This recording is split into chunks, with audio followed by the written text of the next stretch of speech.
Los moros y cristianos han tomado Ontinyent, en Valencia. La fiesta se remonta al siglo XVI y cada año reúne a más de 80.000 espectadores.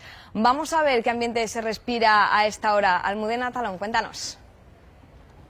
Bueno, pues ahora mismo tanto esos 80.000 espectadores como los 10.000 festeros que entre moros y cristianos hacen posible esta fiesta están reponiendo fuerzas, porque en poco menos de una hora y por esta misma avenida va a tener lugar uno de los momentos más esperados, la entrada del bando moro. Gran expectación, por tanto, en esta fiesta declarada de interés turístico nacional que empezó a celebrarse para festejar la victoria cristiana en la batalla de Lepanto y que 440 años después se vive y se siente así.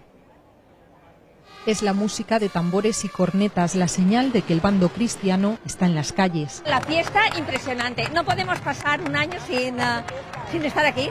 La capitanía avanza con un boato lleno de fantasía y exotismo. Hay desde leopardos hasta... Traemos a este cuatí a las fiestas de moros y cristianos de Ontinyent. Es el resultado de todo un año preparando unas fiestas que culminan en 4 días de música, coreografías y vestidos cuidados hasta el último detalle. Mucho trabajo, muchas horas de preparación, de sudar, pero hoy sale muy bien. La fiesta surgió hace 5 siglos para celebrar la victoria de las tropas cristianas y hoy sigue más viva que nunca. Los nenes tienen 2 meses y medio y ya sienten la fiesta desde dentro. Es pasión, o sea, es una tradición desde que naces.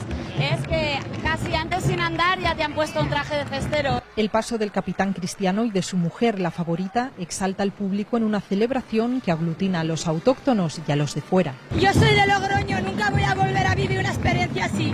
Es magnífico. Soy de Bélgica, yo salgo en los mozárabes y es una fiesta que no hay que perder, que es preciosa, muy bonita y es un ambiente especial. Todos con un mismo deseo. Imagínate 335 días esperando nada más este día. Una espera que sin duda se ha visto recompensada.